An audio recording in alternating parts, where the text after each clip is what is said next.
Morning, everybody. Before we get started, please, let's say thanks to our pianist for this morning, Esther Wayne. What a beautiful job. Thanks, everybody, for being here this morning. Welcome to Uptown Dufur. If you are here via live streaming, please send me an email or a text to let me know so you can virtually sign our guest book. If you are here in person, you probably heard this a couple times, but please sign the guest book before you leave today. It's outside the door here just as you leave the room. And if you haven't already found them, when you go out that door on down the hall, the restrooms are down there on your left. So for those of you who haven't already heard, Ron Horton could unfortunately not be here with us today. He began having chest pains yesterday afternoon, severe enough that he asked to be taken in for treatment. He was transported to Mid-Columbia Medical Center yesterday afternoon, currently under observation. He had a cardiogram and an angiogram this morning, the results of which were determined to be enough that they want to admit him as a patient, and so he's, I guess at noon they're going to make some determination as to his future status there at the hospital. Ken and I, my brother Ken and I were there with him yesterday afternoon, and Ken was there with him this morning, and he's actually doing very fine, and we believe he's just there for the attention. But anyway, he wants everyone know that he wishes he could be here, and if anybody's heard anything else on an update on his condition, we'd love to hear it, but that's the latest I have. So today we're here to celebrate the life of someone special to us all, Joan Horton. I'm Bart Clements, her eldest offspring, and I'll be officiating today. I'll be going to present a life sketch of Joan in just a few minutes. After that, we're going to hear from some family members, and then we're going to open the floor to anyone who has a thought, an anecdote, some kind of recollection that they'd like to share. This is very informal. You're welcome to come up front if you want. Speak from your seat, but we would definitely like to hear if you've got anything to share. One thing that I found, and I'm not the only one, in preparing for the service, there's a whole lot about Joan that we didn't know. So you guys probably know something that we didn't, and we'd love to hear it. Following the service, we will have a reception and a lunch downstairs. You get there by going out the back of the room and the stairs leading down. That's where the lunch will be. There'll also be a audio-video montage playing, and there are restrooms down there as well. After the reception and lunch, we'll have a final goodbye out at the Dufur Community Cemetery at 1:30 this afternoon. We hope you all can make it. It'll be very short, very informal, and hopefully the weather will cooperate. By the way, it is a very nice day, and it is supposed to be a nice weather out there, so I hope you can make it. At this time, I'd like to offer a prayer. Lord, we gather in unity today to honor the memory of Joan Horton, our beloved friend, sister, mother, wife, aunt, grandmother, great aunt. We loved her so much, but you loved her more and brought her into your presence. Lord, we are here to celebrate someone that we cherish. Our hearts are full of hope that we will see Joan again when we go home to you. And please look after Ron Horton today. Help him regain his health. Amen.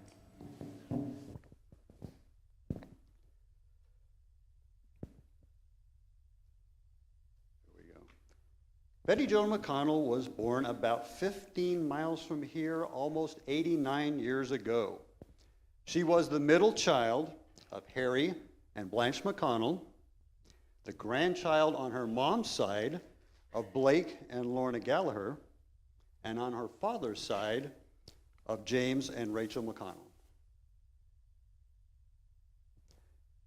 We are so grateful that her younger brother Jim could be here with us today, and that's him on the lower right of the screen trying to get away from the camera. But anyway, thanks for being here today, Uncle Jim. Joan spent her early years here in Dufur. As a child, she learned to play the piano and gave lessons to others in her teen years. She would play well, but reluctantly, throughout her life. Among other interests, she joined a horse riding club, enjoyed accompanying her father, a park ranger, on his trips to forest fire lookout towers, and her grandfather Blake, a mail carrier, on his routes. And she loved to read books. At Dufur High School, Joan was quite active, which might be expected in a graduating class of 12 students. Even so, she was a standout. Among other activities, she participated in the student council and glee club, was president of the pep club, played in the band and the volleyball team, was on the cheerleading squad, newspaper, and yearbook staffs, wrote the class poem for her senior yearbook, starred in her junior and senior class plays, was elected Daisy May for her senior spring dance, the Dog Patch Hop, and was voted most popular girl, most versatile, and most graceful. That's a pretty good resume for just going through high school, I swear. So around this time, Joan met Bart Clements of the Dalles, and after high school, they married in 1954. They moved quite a bit in the next 14 years, from Dufur to La Grande, to Madras, to Beaverton, to Tempe, Arizona, and then back to Springfield, Oregon. And along the way, they had 4 children: Bart, Kirk, Mylodine, and Ken. She spent most of her time keeping house and raising the kids, and when she could, working as a bank teller. She and Bart divorced in 1968. In 1970, Joan met and married the love of her life, Ron Horton. She and kids moved to Vista, California, near where Ron was stationed at Camp Pendleton, and the 6 of them began life as a family. As a Marine, Ron would have to draw on the toughness it taught him to deal with the 4 obstinate kids that he had inherited. And Joan continued in her roles as a full-time mom and a part-time bank teller. Throughout their 51 years together, Joan and Ron would move and travel extensively, something she loved to do. In addition to Vista, they lived in Okinawa, 29 Palms, Hawaii, North Carolina, Wenatchee, Washington, and the Kwajalein Atoll, and visited countless other states and countries. But wherever they lived, she made it a point to roam the surrounding countryside, usually on a car ride with Ron, and marvel at the scenery. Joan enjoyed such activities as golf, bowling, swimming, going to the movies, playing card games such as Pinochle and Canasta, and doing puzzles such as crosswords and Sudokus. You may have seen a treasure trove of puzzle books back there on the mementos table. And always she had her books. One activity that she never enjoyed was cooking. In fact, it's fair to say that her least favorite room in the house was the kitchen. But ironically, she was pretty good at it. At least no one else complained. I never did. I knew better. In later years, Joan and Ron retired, and in 1995 moved to Puyallup, and then in 2004 to PL, Washington. Even though the urge to relocate never left her, PL finally became their home. They made frequent forays into the Washington countryside and continued to travel often to see family, friends, and just about anything that struck their fancy. They even managed to squeeze in a casino or 2, or 3, which kept them pretty busy, since by this time they had 10 grandchildren, 10 great-grandchildren, In addition to the numerous nieces, nephews, brothers, sisters, and who knows how many other casinos they had to visit, it is particularly gratifying to have so many family and friends with us here today. So thank you again all for being here. In 2013, Joan began exhibiting signs of dementia, and in 2014 was diagnosed with Alzheimer's disease. During this time, she experienced a low point when her son Kirk passed in 2017. In 2020, she took up residence at the Cottages of Lacey in Lacey, Washington, and lived there until she passed last November, with Ron visiting her faithfully at least twice a week. You can go to the next slide, Tim. Joan lived a long and good life with some trials and tribulations, but also with much happiness and many blessings. She was smart, pretty, talented, strong-willed. She loved to laugh, to travel, to be with family and friends, to experience life. And today we are here to celebrate that life. This concludes our life sketch of Joan, and now it's time to open up the floor to those who have personal recollections of Joan they'd like to share with us. This time I'd like to ask Ken Clements, Joan's youngest offspring, to share his recollections of his mom. This one does work if you'd rather use that. We'll do a test. Should I use this one or this one? 6-1. I think I'll use this one because I'm going to be pretty dependent on my notes. Do I need to turn this one off? Just press the bottom button once and it'll go into mute.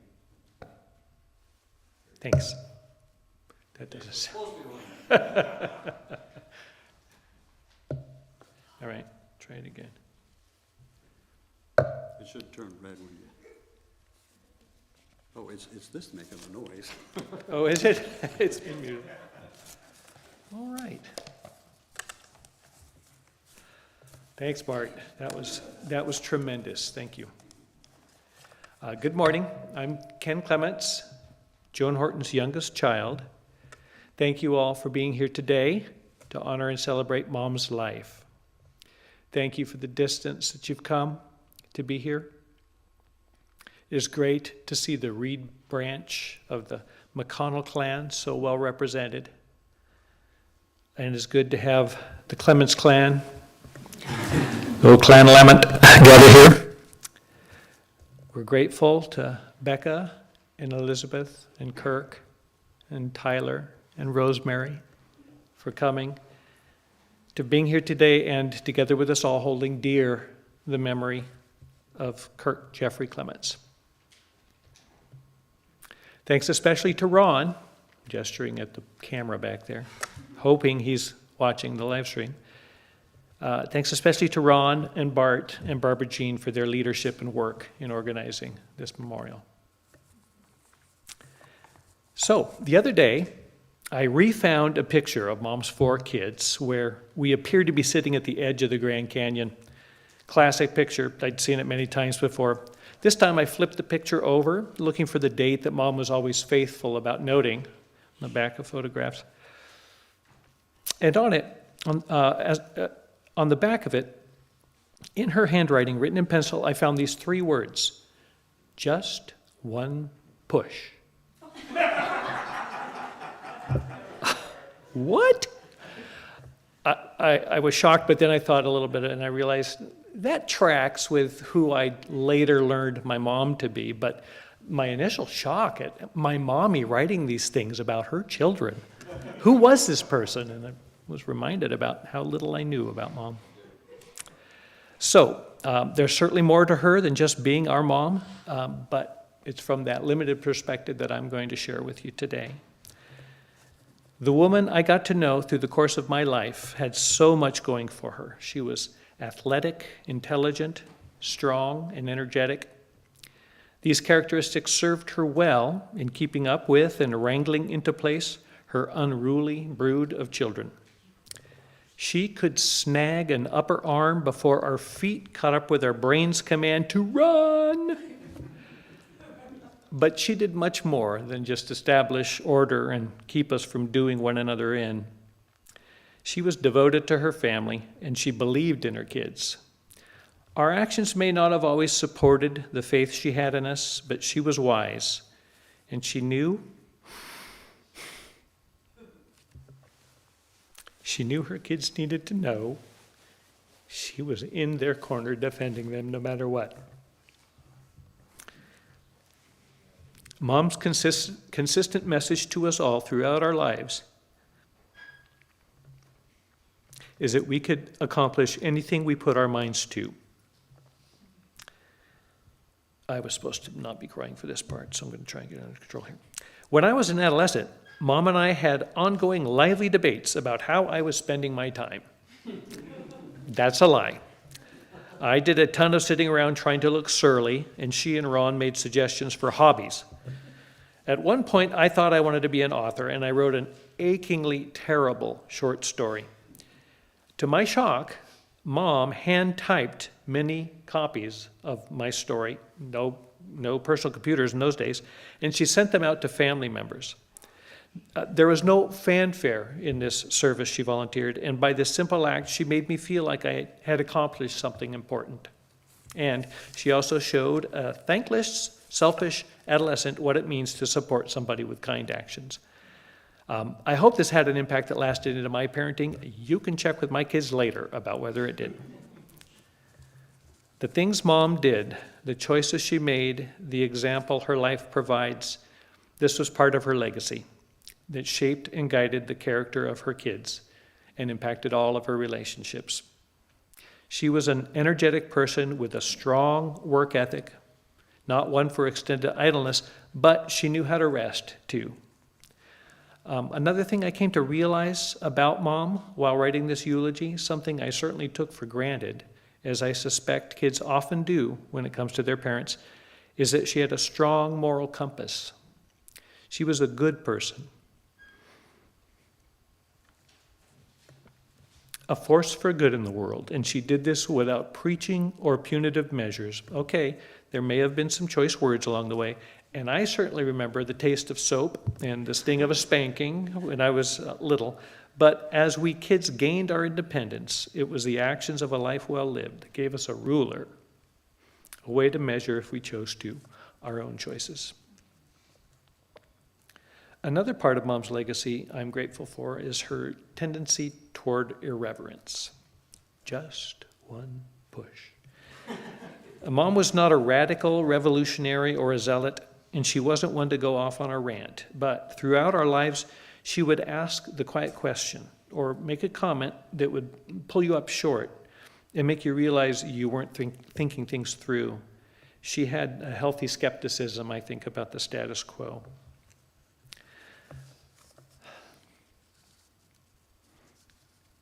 I would be remiss if in this celebrating of Mom's life I did not mention her tremendous capacity for fun. She was hilarious, witty, silly, quick to laugh. She would slay us with her sudden facial expressions, her funny sounds, her ironic gestures. She wouldn't really use that fist. She was competitive too, and a wily strategist when we played games. My fondest memories of Mom will be those years when Lynn and I took the girls to visit their grandparents, first in Puyallup and then in PL. After we would visit and get caught up on the details of our lives, we would sit around the same table that we used to sit at when she took us kids to Grandma Mac's, and we would play games, eat food, kibitz, grouse about our luck, tease one another, and laugh until we cried. This was a place of solace for us all, I think, a place we could all relax and know we are loved. It is painful, but I want to say something about who Mom became as her mind and body submitted to the disease that ultimately took her from us. During her waning months, on some days, Mom would talk nonstop, quietly, without her words making sense, but with her facial expressions reflecting a narrative that seemed to have meaning to her. There I could see a reflection of her former self, with glimpses of her thoughtfulness, wit, elements of surprise, occasional anger, and her wry sense of humor. I took this as a sign that her essence, that essential Joan-ness, remained within her. But the real evidence that Mom was still with us would come when she greeted her husband of 50 years and when she would kiss him farewell. I want to say, Ron, thank you so much for the faithfulness you have shown to our mom. Your wife, and the continuing care you extend to us all. We love you dearly, mister. Okay, so there's my small offering for this to the celebration. I know I've just scratched the surface of who Mom was. I look forward to hearing more from all of you about the Joan Horton you had the privilege of coming to know. Thank you for listening.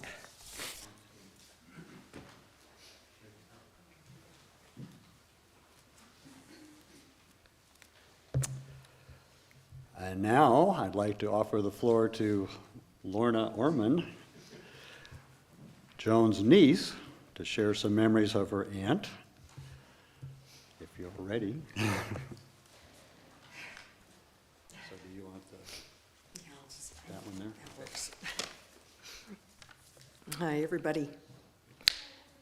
I am Joan's sister, Emily's youngest child. Sorry, I was doing pretty good for a while.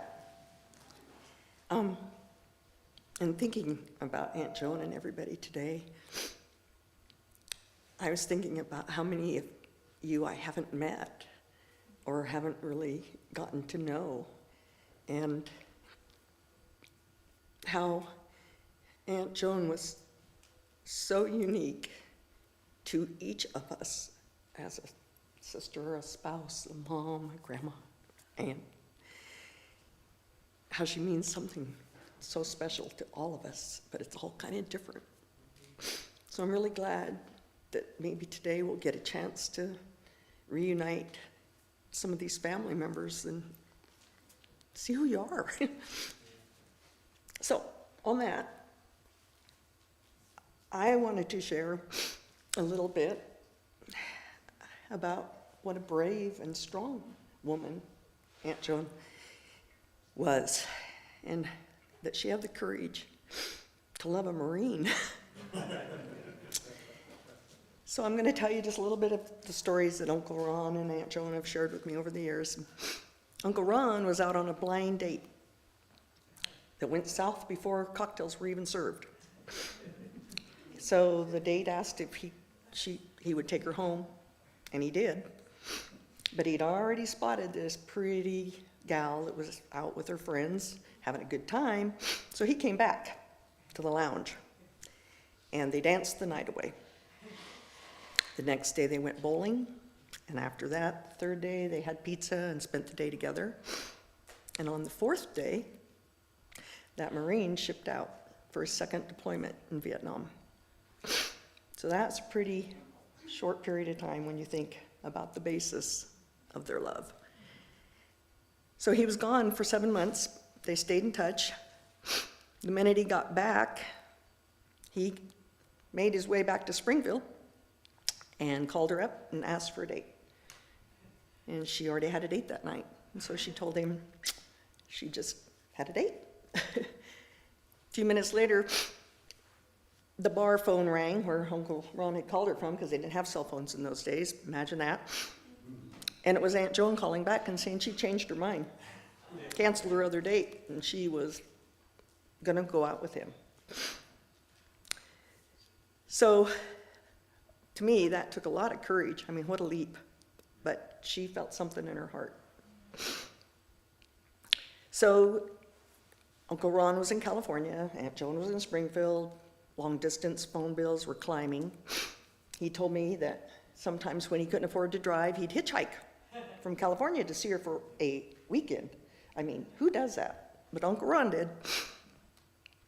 So he kept persisting, and he said, when he asked her to marry him the first time, she said, "Oh, but no, I'm I'm too many years younger than you. I'm years younger than you. And he said, okay. And then the next time he asked, she said, I have 4 kids. And he said, okay. What's the problem? I mean, he knew what he wanted. So she took that huge leap of faith and said yes. And then her brave heart had to kick in when she told her 4 kids, because I imagine that was not easy. I was kind of calculating, Bart and I are about the same age, and I'm thinking, you must have been like 15 about that time. So can you imagine 15 on down? Brave woman. Anyway, her bravery continued when Uncle Ron got really ill and was hospitalized for quite a while. And Aunt Joan was by his side every step of the way, bringing him back to life. And in the process of that, she went out and found a home for them, bought the home, moved them in. Strong, strong woman. So, Aunt Joan, you all have said, and it's true, she loved to travel. And I just feel like she's just traveled on ahead of us a little bit. She's going to be waiting at the gates with Kirk and all our other heavenly loved ones. We'll see her soon.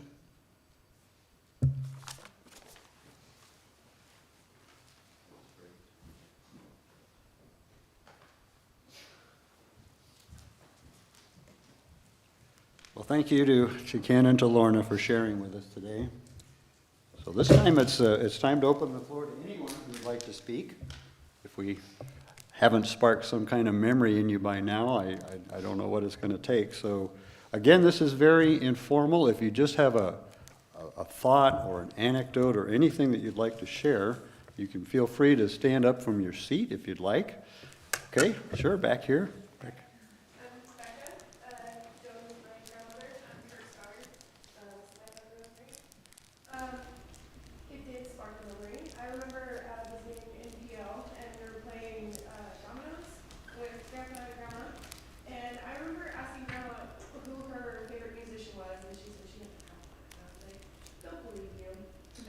I asked her about a favorite memory from her childhood, and she told me about playing Cowboys and Indians behind a building here in Duford. And she went to sleep, and they lit a fire, and she woke up in the night, and like the whole street was on fire. And she just sits there and giggles. And I was like, "Great." So I just wanted to throw that out. She was very, very funny about it too. Yeah. Yeah, that sounds like her. Thanks, Becca. Appreciate that. There he is. Hi, Uncle Jim. Okay, come on up. This is for your allergies in case you need. Okay, I'll read that.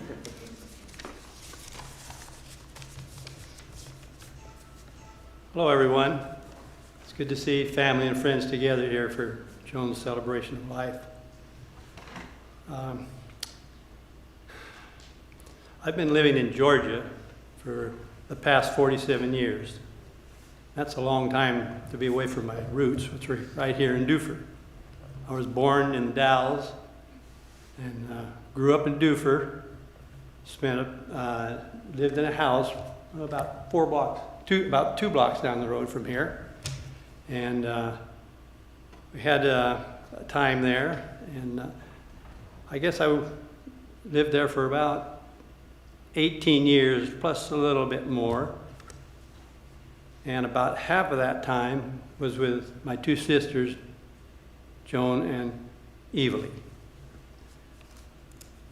Although I was living in Georgia, that's quite a ways back, I have a lot of memories from those days, and most of them were good ones. But that's probably enough about my background, so I want to get on to Joan. I brought a letter with me today that I'd like to share with you. It's a letter I wrote to Joan about a few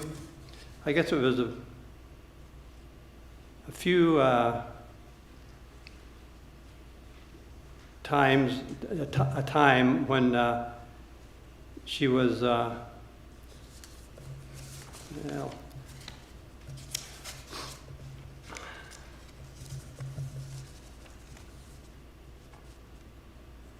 sometime after her passing is when I wrote this letter. And I wrote it because I knew there was going to be a memorial here for Joan in Duford. So I thought it would be what I wanted to do. I wanted to express my feelings the best I could in writing. So I wrote this letter to Joan because I wanted to embrace.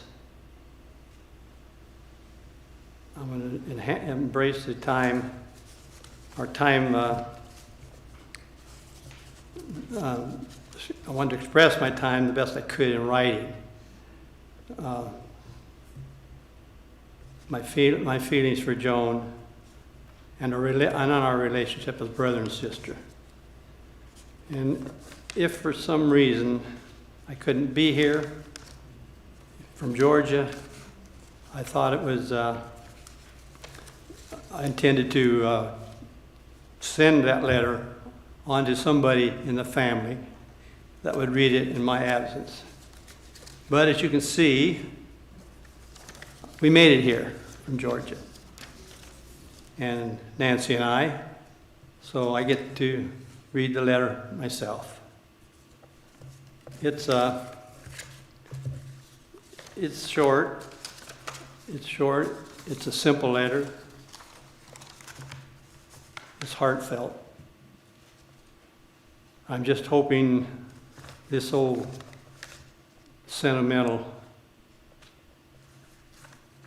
old geezer really can get through this without having too much of a problem. So here's my letter to my sister Joan. Dear Sister Joan, how are you?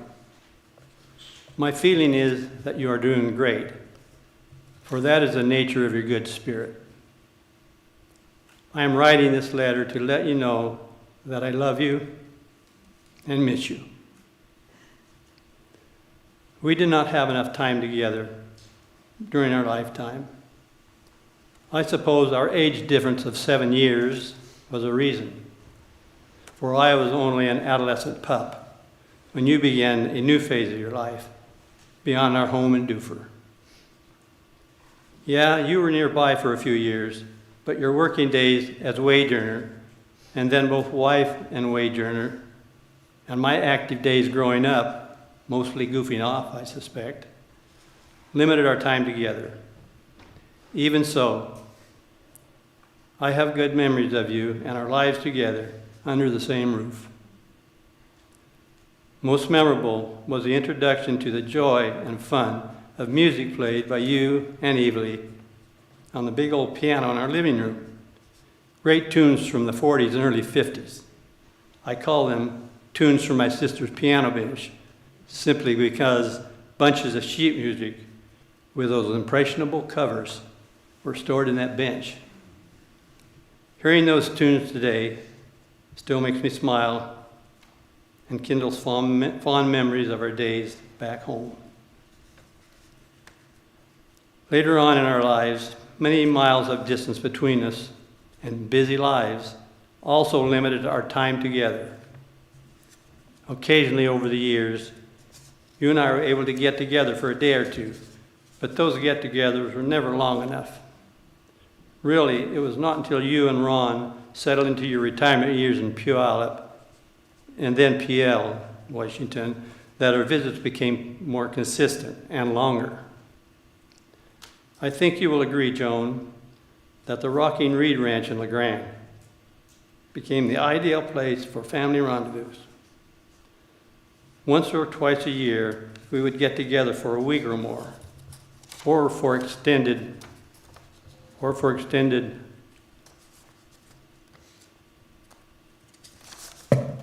periods when both you and Ron and Nan and I came in our travel trailers. We all enjoyed the camaraderie during those visits. Dear sister, I miss those times with you. Even as your disease began to take its toll, your good hours were a blessing to all of us. Those family reunions with you at Rocking Hour were wonderful. But I believe the closest feelings we shared occurred one day at your place in PL. It was a time I came to visit you and Ron one day in the fall. By then, your illness had advanced to the point where permanent hospital care would soon be needed. I may have caught you at a good time. I don't know for sure. But as I visited with you and Ron, you seemed responsive, although a bit confused as to why I was there. Anyway, Joan, before leaving, I remember stepping up next to you and saying something like, "Come on, sister, it's a nice sunny day. Let's go for a stroll in the backyard." So we made our way down the steps and walked about in the green, grassy yard, arm in arm, laughing, talking, having a truly special time together. Joan, you appeared so bubbly and happy during that walkabout with me. And that's the way I choose to remember you as a brother and sister. As time would have it, that was our last time together. A fleeting moment in our lives, but one that I will cherish always. In closing, dear sister, once again, I say, I love you, I miss you. And by the grace of God, sooner or later, we'll be forever together. Your brother, Jim.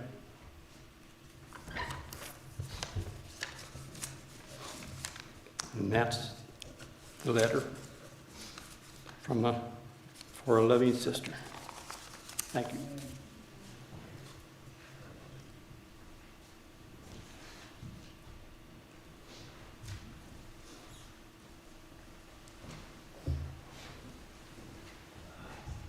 Well, the floor is still open if anybody else has thought of something they'd like to share.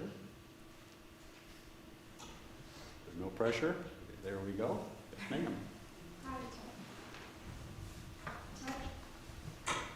All of a sudden, County, when there was a cold, and the elements,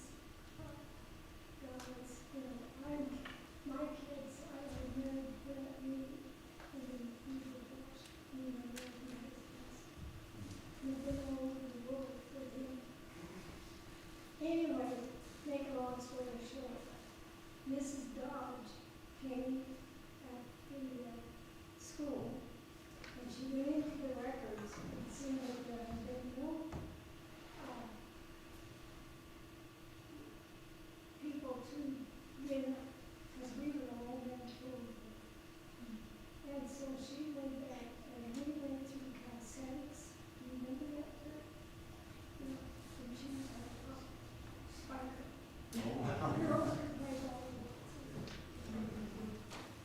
But anyway, when I read Dr. I found out was all the times exactly what she showed. You know, that came over.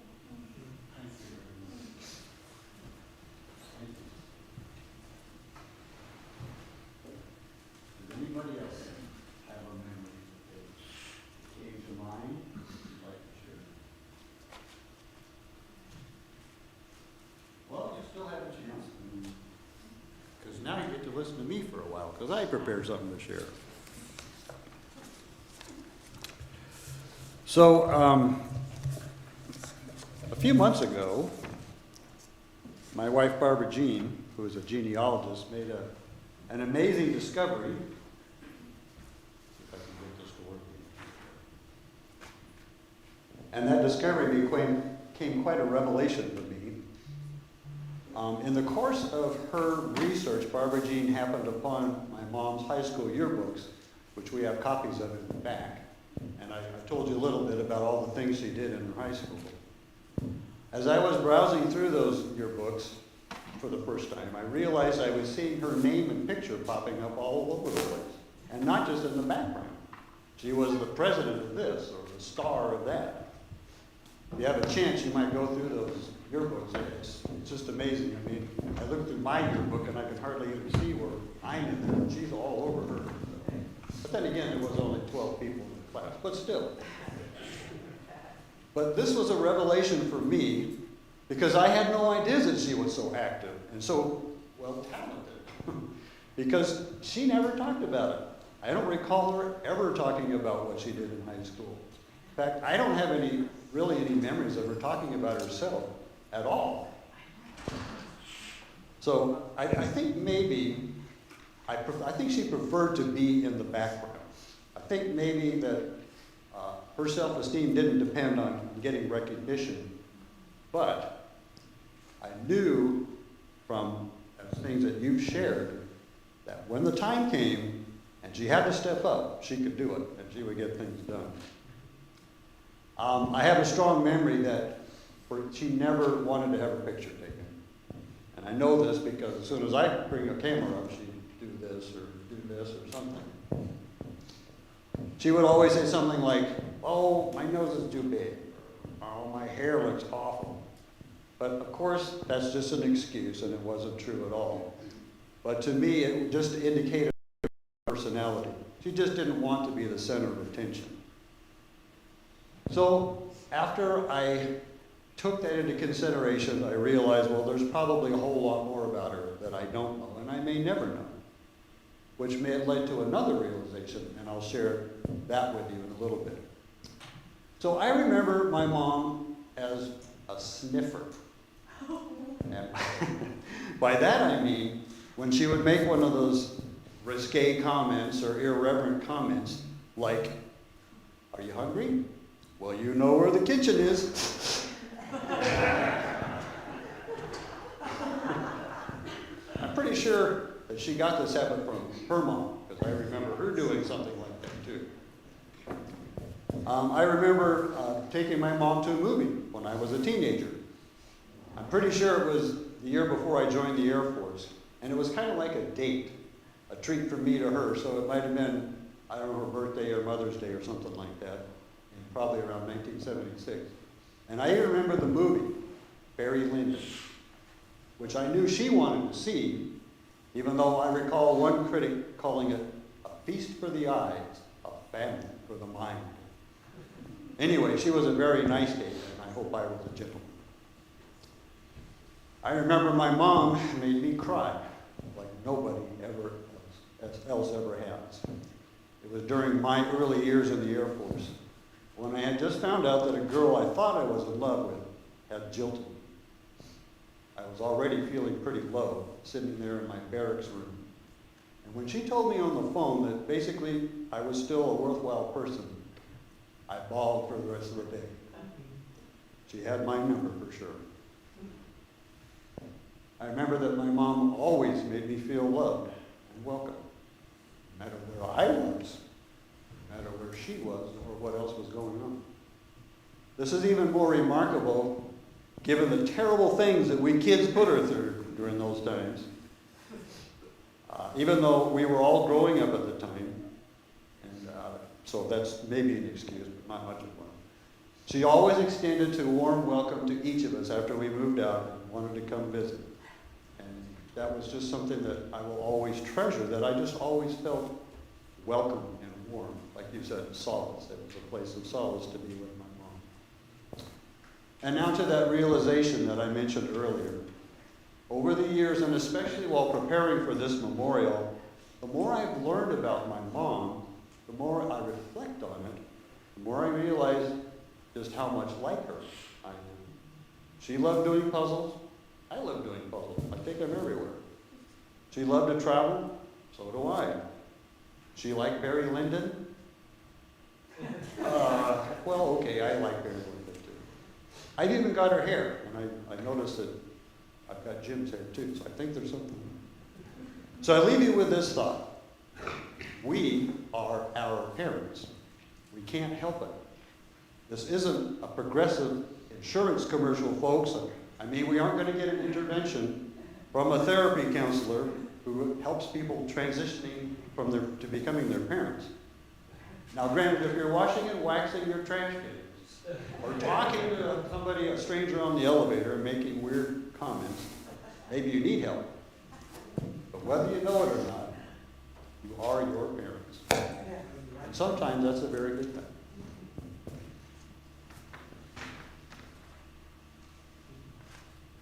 Has anybody else thought of anything they'd like to share with us? We still have some time. The floor is open. In that case, this concludes our celebration of life. Thanks again to every one of you for sharing with us today and sharing your memories. I'd like to take a few minutes just to thank and acknowledge those who made this happen today. Pastor Tim, who has left the room probably to set up downstairs, and the folks here at the Duper Christian Church for providing these wonderful facilities and for helping put this on. For Kenny Clemens and Lorna Orman for agreeing ahead of time to speak. To Mark Orman for crafting that beautiful urn box and for agreeing to offer the prayer that you'll hear at the graveside service later this afternoon. To all of you who made it this far, and even those of you who shared their thoughts with us today. My wife, Barbara Jean, for procuring and arranging the flowers that we see here and downstairs on the tables, and for helping with the details and the organization of this gathering. To Abby Clements, who produced the fabulous audiovisual montage that you will enjoy very much.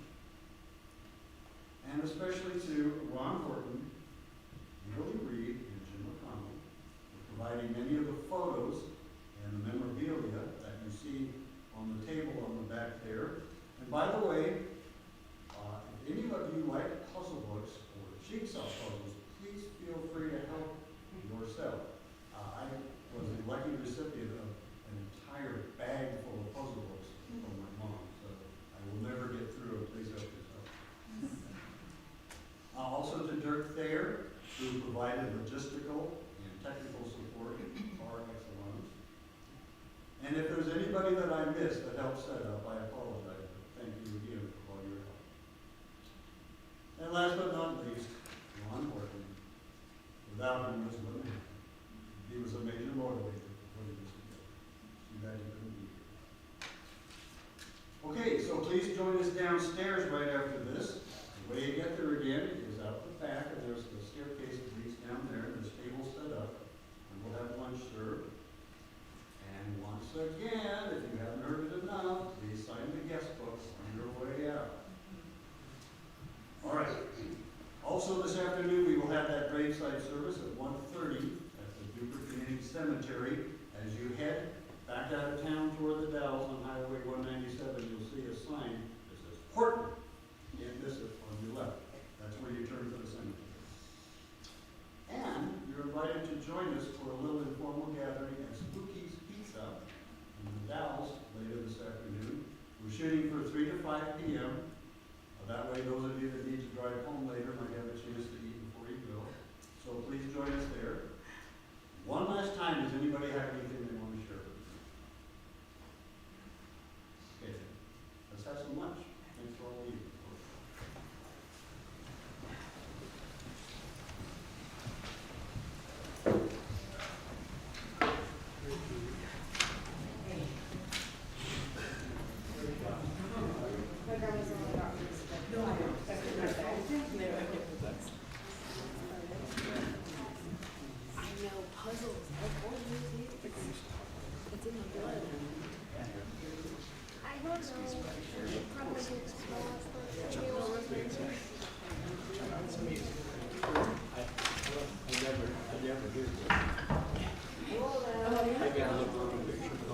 My wife was